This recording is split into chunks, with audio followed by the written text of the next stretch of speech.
Right, apologies everybody. This is a little bit late in the process. I suddenly almost finished this. I've done this before and then decided this would make a good video because I couldn't find anything on YouTube or the internet about this. On my house, plantation style house, I have some old redwood teardrop siding. Now you can see the profile. So it comes like in two, so it's essentially 2-bit in a wide board, and you can see there's 2 teardrops on there.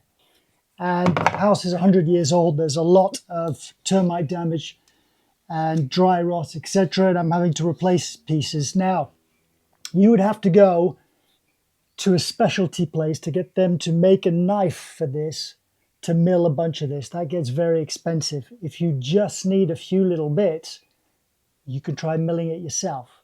Now, we're not going to be able to do a double board like this, but we'll be able to mill these individual ones. Achieves the same thing, really, and we can do it all with stuff readily available. So this is redwood. I suggest you use redwood or replace like for like. You can use pressure treated, but it's never going to be as good as redwood.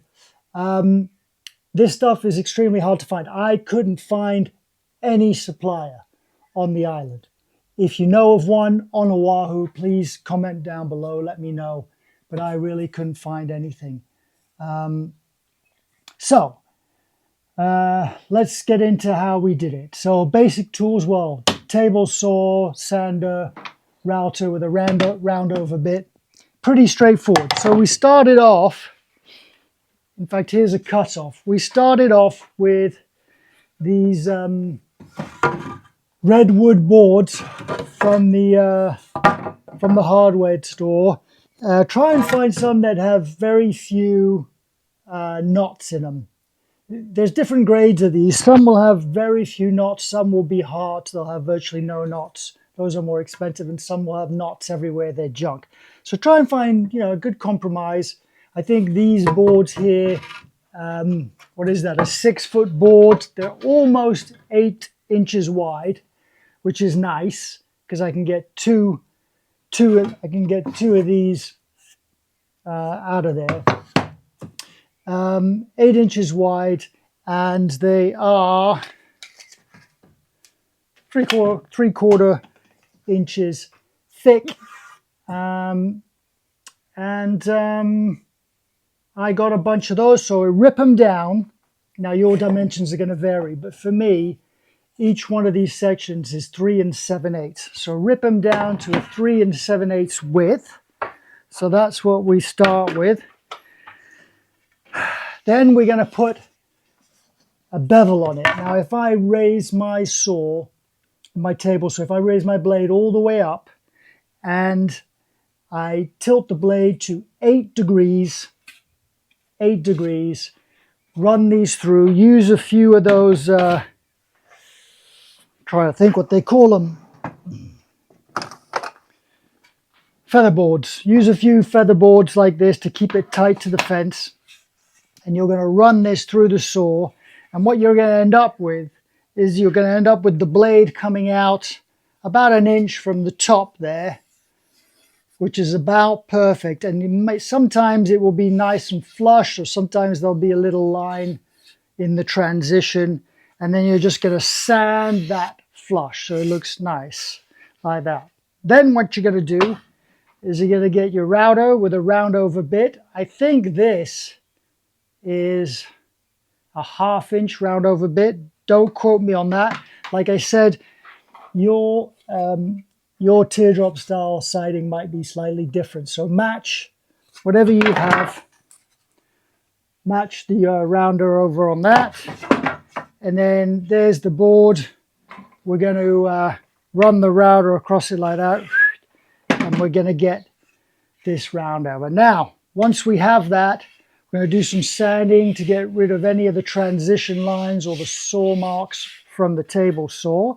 And then the final thing to do is, if you look here in this double piece here, you can imagine that there would be a rebate. You see this rebate out of the bottom of this one? Well, if they were single pieces, two individual single pieces, there'd be a rebate or a rabbit out the bottom of this one. So measure what that is, and then on your table saw,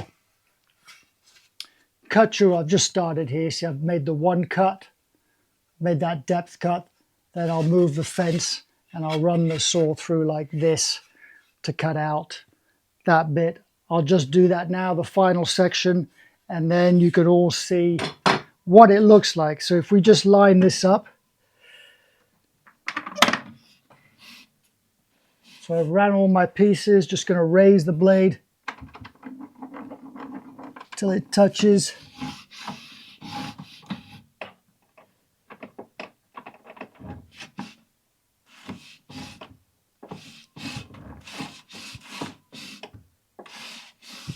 There we go, barely touches. Let's get it the right depth. Sorry, right distance away from the fence. Lock that in. So I'm trying to replicate this thing here. Be careful, as always. Run the flat side of your board now against the fence, and it's going to cut out. In fact, make sure you have a zero clearance insert in there so there's something for the bottom of the board to ride against. So let me just do that.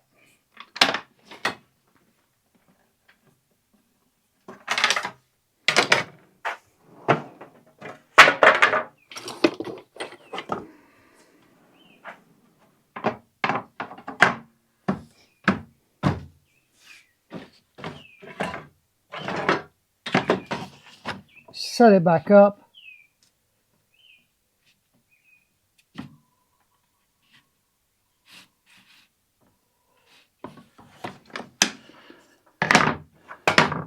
And here comes a test piece.